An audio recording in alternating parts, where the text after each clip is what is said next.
Vítajte pri televíznych obrazovkách. Ružnovská televízia pre vás opäť pripravila aktuálny TV šport. Začíname práve teraz.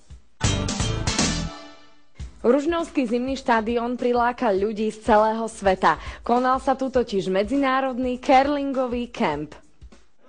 Tento kemp zorganizoval Slovenský curlingový zväz v spolupráci so Svetovou curlingovou federáciou.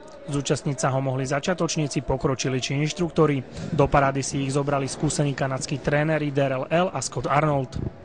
Ja som zo Svetovej curlingovej federácie a tento týždeň tu máme 3 curlingové kempy.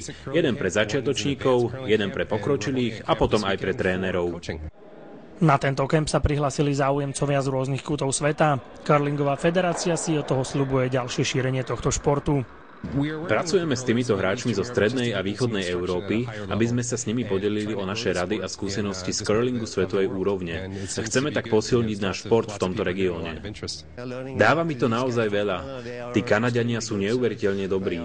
Vedia nás upozorniť na také detaily, ktoré by mi inak v živote nenapadli. Môžete to sledovať v televízii, to ako to hrajú špičkoví hráči na majstrovstvách Európy či sveta a môžete rozumieť hre. Ale keď ste priamo na ľade a musíte rozhodovať a budovať pozície, je to veľký rozdiel. A to sa tu učíme. Trošku to pripomína šach. Kanadských inštruktorov si nenechali už ani hračky zo Slovenska. Som sa chcela zlepšiť v curlingu a vylepšiť si techniku a prišli kanadskí inštruktori, takže vedia povedať také veci, keďže sa dlho tomu venujú 40 rokov, vychytať nejaké mušky. Predsa len kanadskí inštruktori, to je niečo, čo sa tuto nevída.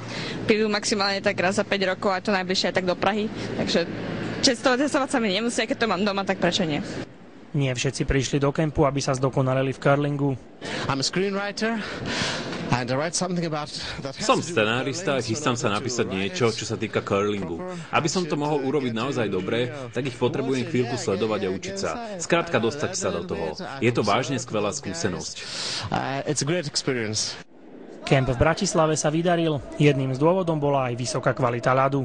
Precestoval som celý svet a musím povedať, že na vašom ľade by sa kľudne mohli hrať majstrovstvá sveta. Ľad má skvelú kvalitu a tento štadión je perfektné miesto na curling.